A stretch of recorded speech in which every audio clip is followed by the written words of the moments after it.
I said, you know what? The society that we live in is very selfish because each person is living for themselves. Everything they're doing, I'm going to the show, I'm going to the movies, everything they do, I'm going to get this amount of money, I can't wait till I get this Lex, I'm going to get this new job. Everything they're doing is living to enrich themselves. But their lifespan, in the reality of eternal life, is less than 0.1% relevant. Now watch this. Marcus Garvey didn't live for himself. He had a bigger picture. He saw generations and generations of people ahead of him. So did the Honorable Elijah Muhammad.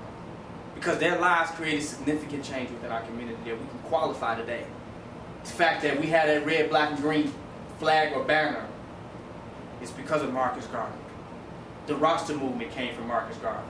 Noble Drew Ali came from Marcus Garvey. The Honorable Elijah Muhammad came from Marcus Garvey. So we can see qualifiable and significant change that these individuals made in their lifetime that impacted generations down the line.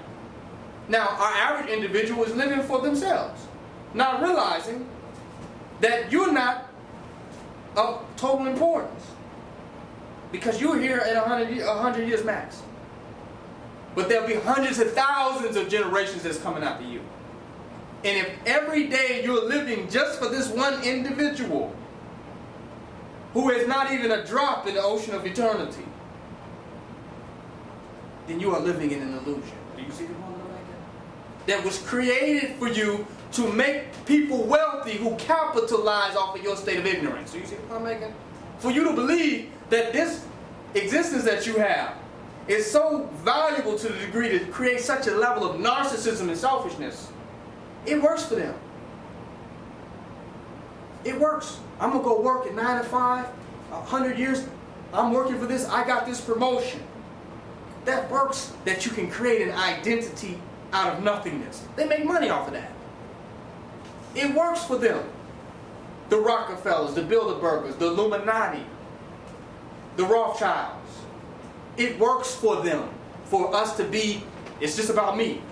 How much money can I get? It's not working for you. Because whatever you did for yourself, 100,000 generations down the line means absolutely nothing. But what you stood for that was about something that was bigger than you will positively affect generations 100,000 years down the line. Do you understand the point I'm making? Think of that. But they have us gauging our lives on an individualistic perspective, which is why we're cut off from our history.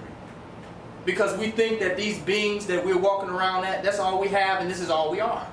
So we fight and struggle to maintain a feeble existence, a feeble identity, by trying to maintain these individualistic, isolated psychologies that they created. Do you see what I'm making?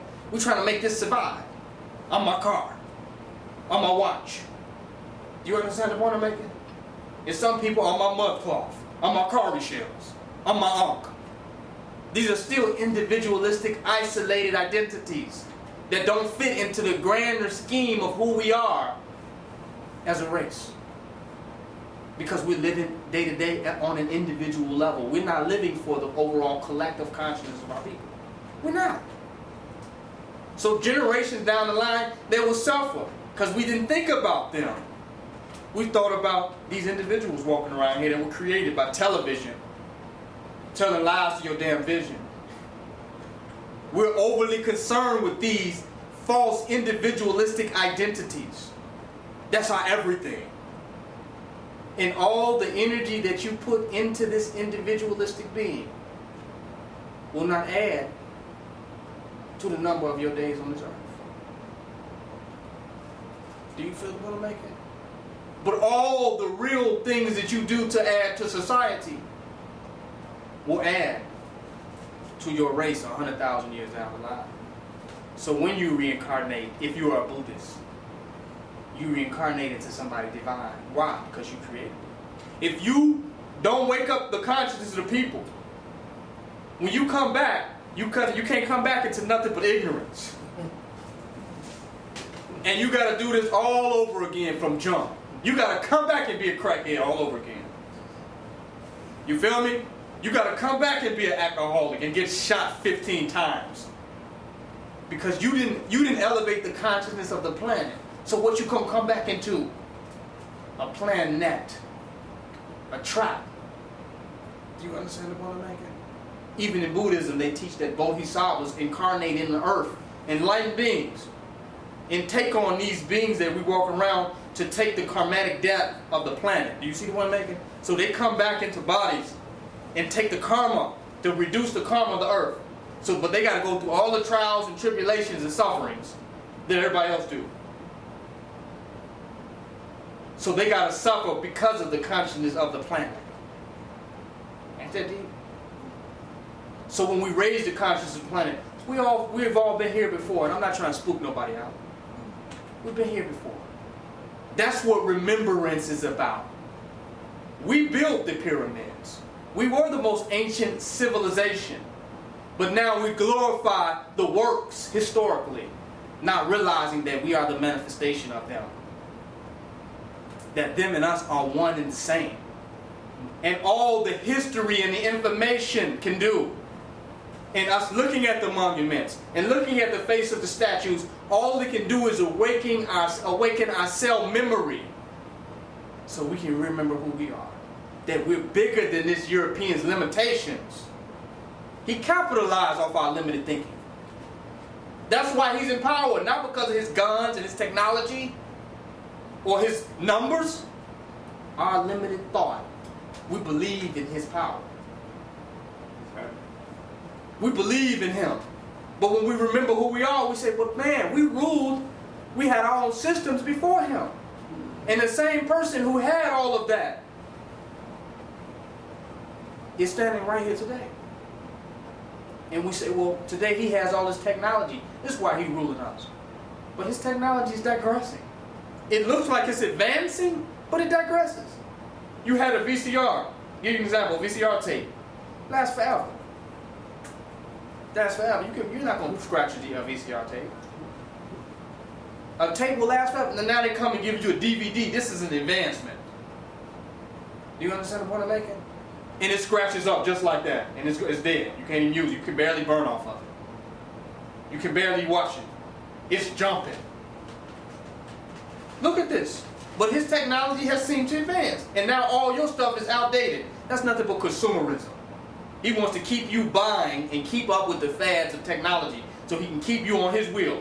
Let me get the next greatest technology. He gives a phone and he says, well, now you can text people. That's a digression. You could communicate and actually talk to people. That was an advancement. We can actually talk to each other. And you way over the hell over there? I'm going to type to you. Now I'm going to type to you. Is that an advancement? So his advancements are digressions. But he plays with optical illusions. We're so stupid. I could text now, the cat is sick. And we said, oh, we're advancing. I can send you a text. Like the mailman wasn't good enough to write out a full letter. You can only text so many letters.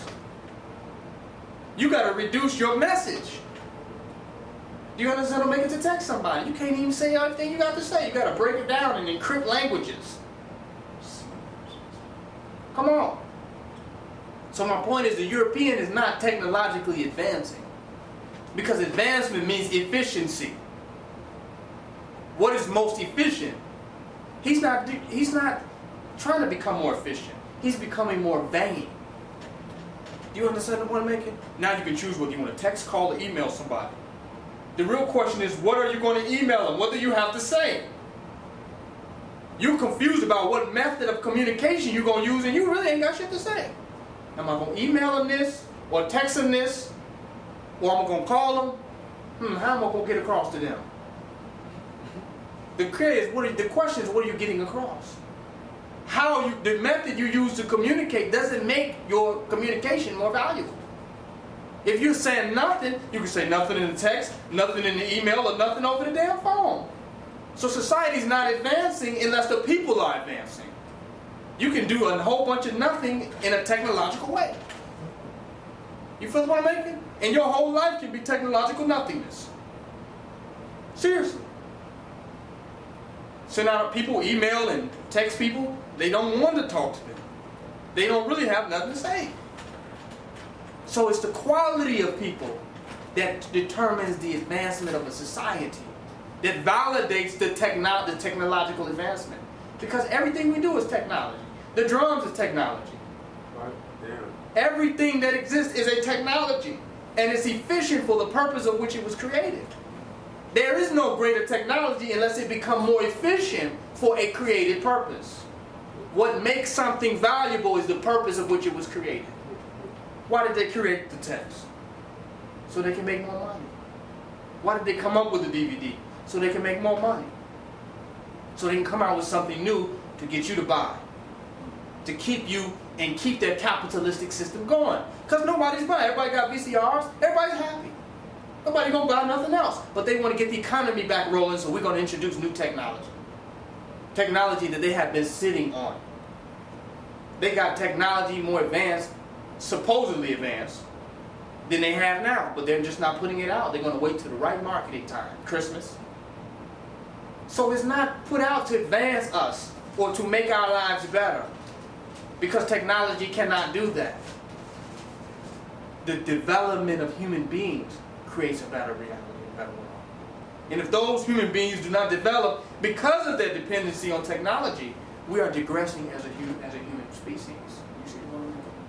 Which is why the monkey is stronger than us. The damn ape is stronger than us. While we sitting on the internet emailing shit, he's swinging out through damn trees. And we sitting trying to get an email out, trying to figure out what we're going to text. So we're not becoming stronger as a people.